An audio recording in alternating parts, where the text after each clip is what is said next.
Bismillahir Rahmanir Rahim. Alhamdulillah Rabbil Alameen, Hasbanallahu wa ni'mal wakeel. The Lord is my light and my salvation. Whom shall I fear? And yea, though I walk through the valley of the shadow of death, I will fear no evil, for you are with me. Thy rod and thy staff, they comfort me. Thou prepares a table before me in the presence of my enemies. You anoint my head with oil. My cup runneth over, and surely goodness and mercy shall follow me all the days of my life. And I will dwell in the house of the Lord forever and ever. Amen. Assalamu alaikum. Welcome to Johnny's Bite. It's Wednesday. This morning, we are celebrating World Press Freedom Day in Ghana, as it's been done all over the world. And this day has been set aside because we celebrate the principles and values of journalism and also the free press and all the issues in between.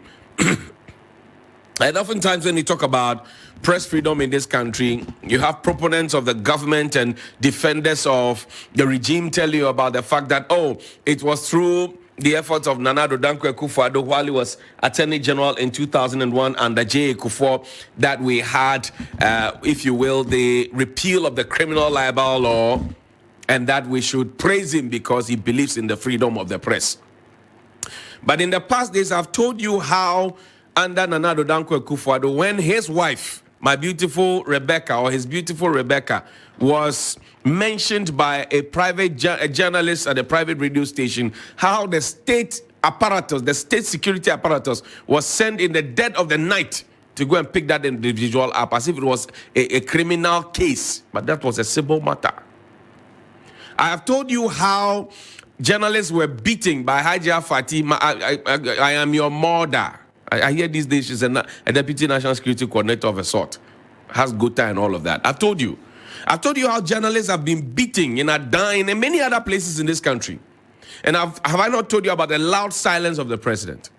Well, today I remember my own colleague, Ahmed Swale. I remember him. Please put his photo up there. He's still dead. He's died for doing his work. And so far, he has nobody that has been mentioned over and over again. I've not mentioned anybody's name. Has been invited by the police. Please put Ahmed Swale's photo up for me, please. Let's see Ahmed Swale's photo.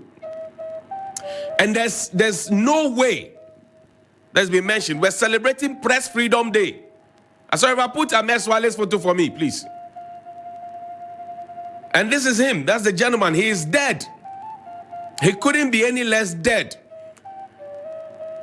Ahmed Swale, he's dead. He was fighting corruption. He was investigating corruption.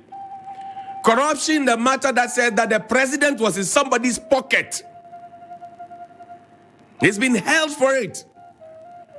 One of the people mentioned in connection wants to be president of the republic. In fact, the man who put his photo on TV, he wants to be president. But he's dead. Today we will have information minister, we'll have maybe somebody higher than the information minister make flowery languages at press freedom.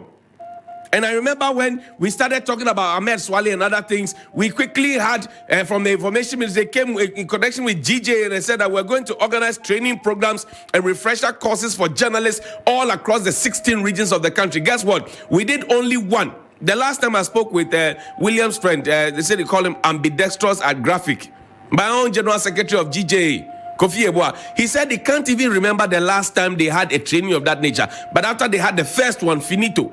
And I've told you that when some of these conversations come up, the government suddenly wants to put a fine veneer on it, try to explain it, speak impeccable English, trying to change the questions that you ask, re-engineer the questions so the answers can fit what they are coached the people who are holding meet the press to be able to answer. We're talking freedom of the press.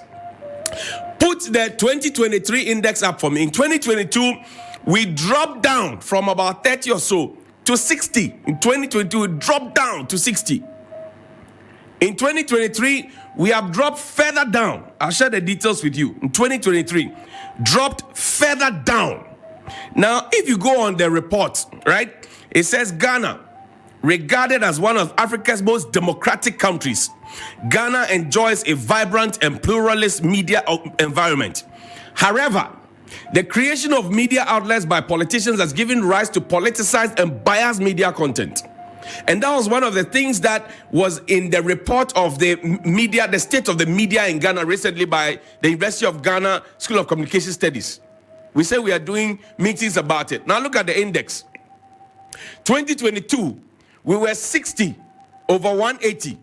The score was 67.43 or 43.